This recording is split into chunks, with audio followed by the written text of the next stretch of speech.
2025 ಮುಗಿತು. ಈಗ 2026.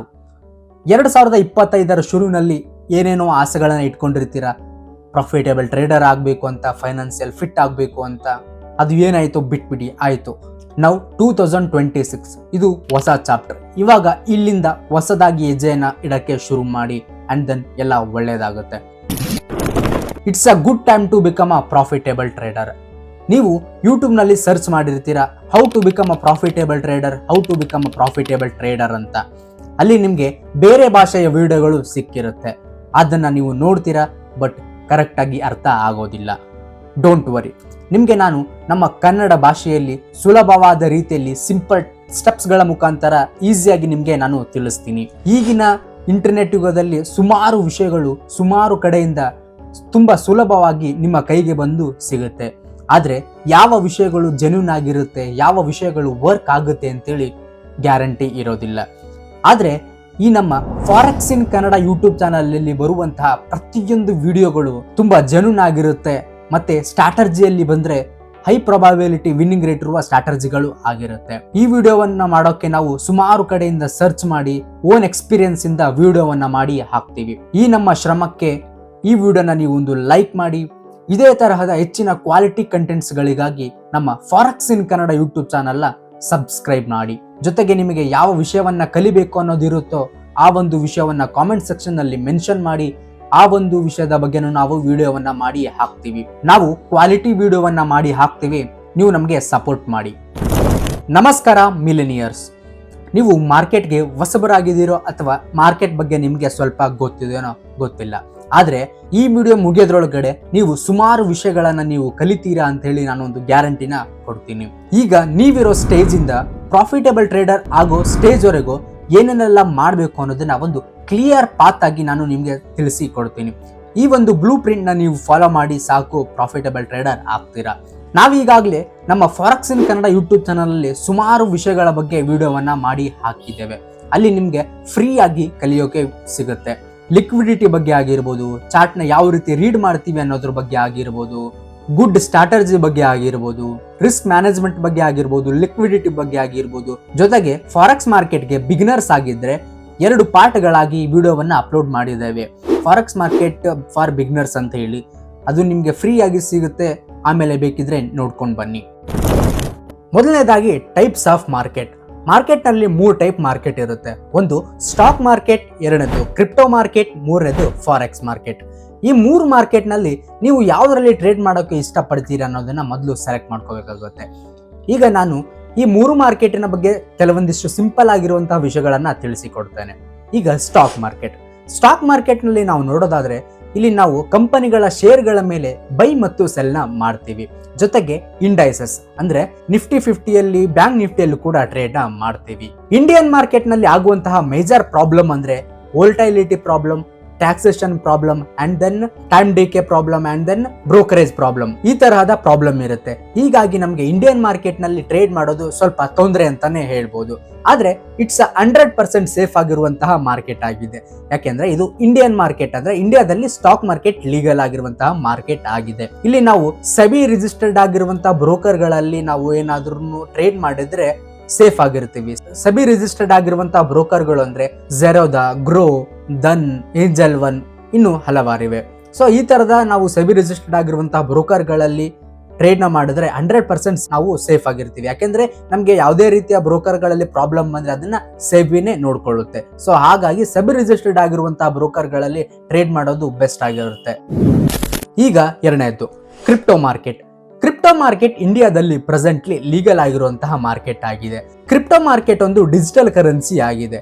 ಈಗ ನಮ್ಮ ದೇಶದ ಕರೆನ್ಸಿಯನ್ನ ನಮ್ಮ ದೇಶವೇ ಕಂಟ್ರೋಲ್ ಮಾಡುತ್ತೆ. ಬೇರೆ ದೇಶಗಳ ಬಗ್ಗೆ ಮಾತಾಡೋದಾದ್ರೆ ಆ ದೇಶದ ಕರೆನ್ಸಿಗಳನ್ನ ಆ ದೇಶಗಳೇ ಕಂಟ್ರೋಲ್ ಮಾಡ್ತಾ ಇರುತ್ತೆ. ಆದ್ರೆ ಈ ಕ್ರಿಪ್ಟೋ ಮಾರ್ಕೆಟ್ ಡಿಜಿಟಲ್ ಕರೆನ್ಸಿ ಆಗಿರೋದ್ರಿಂದ ಯಾವ ದೇಶಗಳು ಕೂಡ ಇದನ್ನ ಕಂಟ್ರೋಲ್ ಮಾಡೋದಿಲ್ಲ. ಇಟ್ಸ್ ಅ ಡಿಜಿಟಲ್ ಕರೆನ್ಸಿ ಆಗಿದೆ. ಈ ಕ್ರಿಪ್ಟೋ ಮಾರ್ಕೆಟ್ ನಲ್ಲಿ ಟ್ರೇಡ್ ಮಾಡೋದ್ರಿಂದ ಸುಮಾರು ಬೆನಿಫಿಟ್ಸ್ ಗಳಿವೆ. ಈ ಮಾರ್ಕೆಟ್ 24x7 ಓಪನ್ ಆಗಿರೋದ್ರಿಂದ ನಮ್ಗೆ ಫ್ರೀ ಟೈಮ್ ಅಲ್ಲಿ ಟ್ರೇಡ್ ನ ಮಾಡಬಹುದು. ಜೊತೆಗೆ ಇಲ್ಲಿ FIU ರಿಜಿಸ್ಟರ್ಡ್ ಆಗಿರುವಂತಹ ಬ್ರೋಕರ್ಗಳಲ್ಲಿ ನಾವು ಟ್ರೇಡ್ ನ ಮಾಡಿದ್ರೆ ಸೇಫ್ ಆಗಿರ್ತೀವಿ. FIU ರಿಜಿಸ್ಟರ್ಡ್ ಆಗಿರುವಂತಹ ಬ್ರೋಕರ್ ನಮ್ಮ ಇಂಡಿಯಾದಲ್ಲಿ ಅಂದ್ರೆ ಡೆಲ್ಟಾ ಎಕ್ಸ್ಚೇಂಜ್ ಆಗಿದೆ. ನಾನು ಪ್ರೆಸೆಂಟ್ಲಿ ಯೂಸ್ ಮಾಡ್ತಾ ಇರೋದು ಡೆಲ್ಟಾ ಎಕ್ಸ್ಚೇಂಜ್ ನ. ನೀವು ಡೆಲ್ಟಾ ಎಕ್ಸ್ಚೇಂಜ್ ನಲ್ಲಿ ಅಕೌಂಟ್ ನ ಓಪನ್ ಮಾಡಬೇಕು ಅಂದ್ರೆ ಡಿಸ್ಕ್ರಿಪ್ಷನ್ ಬಾಕ್ಸ್ ನಲ್ಲಿ ಲಿಂಕ್ ಇದೆ, ಬೇಕಿದ್ರೆ ನೀವು ರಿಜಿಸ್ಟರ್ಡ್ ಆಗಬಹುದು. ಈಗ ಮೂರನೇದು ಫಾರೆಕ್ಸ್ ಮಾರ್ಕೆಟ್. ಫಾರೆಕ್ಸ್ ಮಾರ್ಕೆಟ್ ಇಂಡಿಯಾದಲ್ಲಿ ಪ್ರೆಸೆಂಟ್ಲಿ ಲೀಗಲ್ ಇಲ್ಲ. ಸೊ ಹಾಗಾಗಿ ನಾವು ಇಲ್ಲಿ ಟ್ರೇಡ್ ಮಾಡೋದು ಸ್ವಲ್ಪ ತೊಂದರೆ ಅಂತಾನೆ ಹೇಳ್ಬೋದು. ಆದ್ರೆ ಟ್ರಸ್ಟೆಡ್ ಬ್ರೋಕರ್ ನ ಚೂಸ್ ಮಾಡಿದ್ರೆ ಓಕೆ. ಈಗ ನಾವು ಫಾರೆಕ್ಸ್ ಮಾರ್ಕೆಟ್ ನಲ್ಲಿ ಟ್ರೇಡ್ ಮಾಡೋದ್ರಿಂದ ಆಗುವಂತ ಬೆನಿಫಿಟ್ಸ್ ಏನು ಅಂದ್ರೆ, ಈ ಮಾರ್ಕೆಟ್ 24x5 ಡೇಸ್ ಓಪನ್ ಇರೋದ್ರಿಂದ ನಮಗೆ ಫ್ರೀ ಟೈಮ್ ಅಲ್ಲಿ ಟ್ರೇಡ್ ನ ಮಾಡಬಹುದು. ಅಂಡ್ ದೆನ್ ಇಲ್ಲಿ ಹೈ ವೋಲ್ಟಾಲಿಟಿ ಕೂಡ ಇರುತ್ತೆ. ನಾವು ಫಾರೆಕ್ಸ್ ಮಾರ್ಕೆಟ್ ನಲ್ಲಿ ಟ್ರೇಡ್ ಮಾಡೋದಾದ್ರೆ ಪೇರ್ಸ್ ಗಳಲ್ಲಿ ಮಾಡ್ತೀವಿ. ಈಗ ಪೇರ್ಸ್ ಅಂದ್ರೆ, ಈಗ ಇಂಡಿಯಾ ದೇಶದ ಕರೆನ್ಸಿಯಿಂದ INR ನ ತಗೊಳ್ಳೋಣ, USA ಕರೆನ್ಸಿಯಿಂದ USD ನ ತಗೋಣ. ಈ ಎರಡನ್ನು ಸೇರಿಸಿದ್ರೆ ಒಂದು ಪೇರ್ ಆಗುತ್ತೆ. ಆ ಒಂದು ಪೇರ್ ನಲ್ಲಿ ಟ್ರೇಡ್ ಮಾಡೋದೇ ಫಾರೆಕ್ಸ್ ಮಾರ್ಕೆಟ್ ಆಗಿದೆ. And then it's a high volatility ಇರುವಂತಹ ಮಾರ್ಕೆಟ್ ಆಗಿದೆ. ಇಲ್ಲಿ ನಮಗೆ ಸುಮಾರು ಎಂಟ್ರಿಗಳು ಸಿಗುತ್ತೆ. ಅಂಡ್ ದೆನ್ ಇಲ್ಲಿ ಸುಮಾರು ಪೇರ್ಸ್ ಗಳು ಇರೋದ್ರಿಂದ ಜಾಸ್ತಿ ಎಂಟ್ರಿಗಳು ಸಿಗುವಂತಹ ಚಾನ್ಸಸ್ ಜಾಸ್ತಿ ಇರುತ್ತೆ. ಅಂಡ್ ದೆನ್ ಇಲ್ಲಿ ನಾವು ಟ್ರಸ್ಟೆಡ್ ಬ್ರೋಕರ್ ನ ಚೂಸ್ ಮಾಡೋದು ತುಂಬಾ ಅಂದ್ರೆ ತುಂಬಾ ಇಂಪಾರ್ಟೆಂಟ್ ಆಗುತ್ತೆ. ಈಗ ನೀವು ಯಾವ ಮಾರ್ಕೆಟ್ ನಲ್ಲಿ ಟ್ರೇಡ್ ಮಾಡ್ತೀರಾ ಅನ್ನೋದನ್ನ ಸೆಲೆಕ್ಟ್ ಮಾಡ್ಕೊಳ್ಳಿ. ನಾನ್ ಟ್ರೇಡ್ ಮಾಡ್ತಾ ಇರೋದು crypto market and forex market. Crypto market ನಲ್ಲಿ ನಾನು ಟ್ರೇಡ್ ಮಾಡಬೇಕು ಅಂದ್ರೆ ಡೆಲ್ಟಾ ಎಕ್ಸ್ಚೇಂಜ್ ಬ್ರೋಕರ್ ನ ಯೂಸ್ ಮಾಡ್ತೀನಿ. ಫಾರೆಕ್ಸ್ ಮಾರ್ಕೆಟ್ ನಲ್ಲಿ ನಾನು ಟ್ರೇಡ್ ಮಾಡಬೇಕು ಅಂದ್ರೆ ಎಕ್ಸ್ನೆಸ್ ನ ಯೂಸ್ ಮಾಡ್ತೀನಿ. ಈಗ ನಾವು ಬ್ರೋಕರ್ ಗಳ ಬಗ್ಗೆ ಸ್ವಲ್ಪ ತಿಳ್ಕೊಂಡ್ ಬರೋಣ. ಟಾಟಾ ಕಂಪನಿಯ ಒಂದು ಶೇರ್ ನ ಬೈ ಮಾಡಬೇಕು ಅಂದ್ರೆ ಡೈರೆಕ್ಟ್ ಆಗಿ ನಾನು ಟಾಟಾ ಕಂಪನಿಗೆ ಹೋಗಿ ಶೇರ್ ನ ಬೈ ಮಾಡೋಕೆ ಆಗೋದಿಲ್ಲ. ಈಗ ನಾವು ಬೈ ಮಾಡಬೇಕು ಅಂದ್ರೆ ಬ್ರೋಕರ್ ಗಳ ಥ್ರೂ ನಲ್ಲಿ ಬೈನ ಮಾಡಬೇಕಾಗುತ್ತೆ. ಹಾಗಾಗಿ ನಾವು ನಮ್ಮ ಅಕೌಂಟ್ ನಲ್ಲಿ ಇರುವಂತಹ ಅಮೌಂಟ್ ನ ಬ್ರೋಕರ್ ಅಕೌಂಟ್ಗೆ ಡೆಪಾಸಿಟ್ ಮಾಡಿ, ಅಲ್ಲಿಂದ ನಾವು ನಮಗೆ ಎಷ್ಟು ಶೇರ್ಗಳನ್ನ ಬೇಕು ಅನ್ನೋದನ್ನ ಆ ಒಂದು ಬ್ರೋಕರ್ ನ ಮುಖಾಂತರ ಆ ಕಂಪನಿಯ ಶೇರ್ಗಳನ್ನ ಬೈ ಮತ್ತು ಸೆಲ್ ನ ಮಾಡಬಹುದು. ಹಾಗಾಗಿ ನಮಗೆ ಬ್ರೋಕರ್ ನ ಅವಶ್ಯಕತೆ ತುಂಬಾ ಇರುತ್ತೆ. ಈ ಮೂರು ಮಾರ್ಕೆಟ್ ನಲ್ಲಿ ನಾವು ಟ್ರೇಡ್ ಮಾಡಬೇಕು ಅಂದ್ರೆ ಇಂಡಿಯನ್ ಮಾರ್ಕೆಟ್ ನಲ್ಲಿ ಟ್ರೇಡ್ ಮಾಡೋದಾದ್ರೆ ಏಂಜಲ್ ಒನ್, ಝೆರೋದಾ, ದನ್, ಬ್ರೋ ಈ ಬ್ರೋಕರ್ ಗಳಲ್ಲಿ ಸಬಿ ರಿಜಿಸ್ಟರ್ಡ್ ಬ್ರೋಕರ್ ಗಳಿವು. ಈ ಸಬಿ ರಿಜಿಸ್ಟರ್ಡ್ ಬ್ರೋಕರ್ ಗಳಲ್ಲಿ ನಾವು ಟ್ರೇಡ್ ನ ಮಾಡಬಹುದು. ಕ್ರಿಪ್ಟೋ ಮಾರ್ಕೆಟ್ ಅಂತ ಬಂದ್ರೆ ನಾವು ಡೆಲ್ಟಾ ಎಕ್ಸ್ಚೇಂಜ್ ನಲ್ಲಿ ಟ್ರೇಡ್ ನ ಮಾಡಬಹುದು. ಈ ಫಾರೆಕ್ಸ್ ಮಾರ್ಕೆಟ್ ಅಂತ ಬಂದಾಗ ನಾನು ಪ್ರೆಸೆಂಟ್ಲಿ ಯೂಸ್ ಮಾಡ್ತಾ ಇರೋದು ಇಟ್ಸ್ ಅ ಟ್ರಸ್ಟೆಡ್ ಬ್ರೋಕರ್ ಅಂದ್ರೆ ಎಕ್ಸ್ನೆಸ್ ನ ನಾನು ಕಳೆದ 1 ವರ್ಷದಿಂದ ಯೂಸ್ ಮಾಡ್ತಾ ಇದ್ದೀನಿ. ಇಲ್ಲಿ ನನಗೆ ಯಾವುದೇ ರೀತಿಯ ತೊಂದರೆ ಬಂದಿಲ್ಲ. ಈಗ ನೀವು ಯಾವ ಮಾರ್ಕೆಟ್ ನಲ್ಲಿ ಟ್ರೇಡ್ ಮಾಡಬೇಕು ಅನ್ನೋದನ್ನ ಸೆಲೆಕ್ಟ್ ಮಾಡಾಯಿತು. ಎರಡನೇದ್ದು ಯಾವ ಬ್ರೋಕರ್ ನಲ್ಲಿ ಟ್ರೇಡ್ ಮಾಡಬೇಕು ಅನ್ನೋದು ಸೆಲೆಕ್ಟ್ ಮಾಡಿ ಆಯಿತು. ಈಗ ಮೇನ್ ಆಗಿ ಮಾಡಬೇಕಾಗಿರೋದು ನಮ್ಮ mind set and proper plan and strategy. ಈ 3 ವಿಷಯಗಳಲ್ಲಿ ನೀವು ಕರೆಕ್ಟ್ ಆಗಿ ಇದ್ರೆ you become a profitable trader one day 100%. ಇದನ್ನ ಯಾರು ತಪ್ಸಕ್ಕಾಗೋದಿಲ್ಲ. ಈಗ ನಾವು ಸ್ಟ್ರಾಟರ್ಜಿಗಳ ಬಗ್ಗೆ ಮಾತಾಡೋದಾಯ್ತು ಅಂದ್ರೆ ಸ್ಟ್ರಾಟರ್ಜಿನಲ್ಲಿ 50%, 60%, 70% ವಿನ್ನಿಂಗ್ ರೇಟ್ ಇರುವ ಸ್ಟ್ರಾಟರ್ಜಿಗಳು ಇರುತ್ತೆ. ಈ 50% ವಿನ್ನಿಂಗ್ ರೇಟ್ ಇರುವ ಸ್ಟ್ರಾಟರ್ಜಿ ಅಂದ್ರೆ ನಾವು ತಗೊಳ್ಳೋ 10 ಟ್ರೇಡ್ಗಳಲ್ಲಿ 5 ಟ್ರೇಡ್ಗಳು ನಮ್ಮ SL ನ ಹಿಟ್ ಮಾಡಿ ಲಾಸ್ ನ ಕೊಟ್ರೆ, ಇನ್ನು 5 ಟ್ರೇಡ್ಗಳು ನಮ್ಮ ಟಾರ್ಗೆಟ್ ನ ಹಿಟ್ ಮಾಡಿ ಪ್ರಾಫಿಟ್ ಕೊಡುತ್ತೆ ಅಂತ.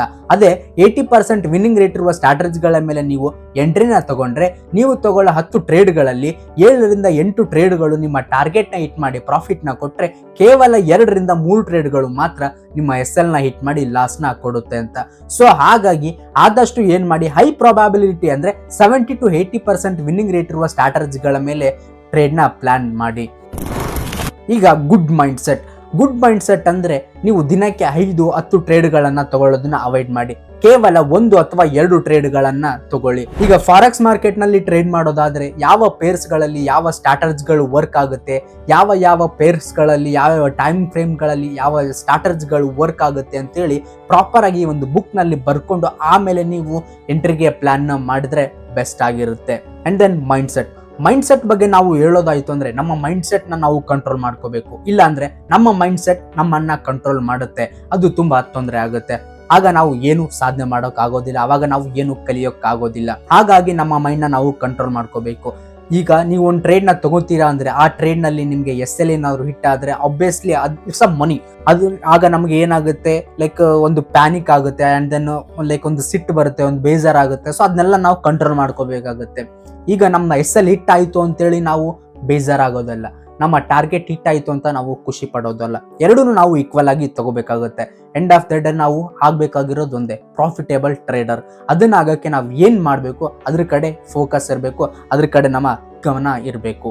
ಎಸ್ ಎಲ್ ಹಿಟ್ ಆಗಿ ಲಾಸ್ ಆಯ್ತಾ, ಡೋಂಟ್ ವರಿ, ಜಾಸ್ತಿ ತಲೆ ಕೆಡಿಸ್ಕೋಬೇಡಿ. ಒಂದು ದಿನದ ಟ್ರೇಡ್ ನಿಮ್ಮ ಟ್ರೇಡಿಂಗ್ ಲೈಫ್ನ ಚೂಸ್ ಮಾಡೋದಿಲ್ಲ. ಸೊ ಹಾಗಾಗಿ ಆದಷ್ಟು ಏನ್ ಮಾಡಿ, ಮೈಂಡ್ನ ಕಂಟ್ರೋಲ್ ಮಾಡ್ಕೊಳ್ಳಿ, ಗುಡ್ ಸ್ಟ್ರಾಟಜಿ ಮೇಲೆ ವರ್ಕ್ ಮಾಡಿ, ಪ್ರಾಪರ್ ಪ್ಲಾನ್ ಇಟ್ಕೊಂಡು ಟ್ರೇಡ್ನ ಮಾಡಿ.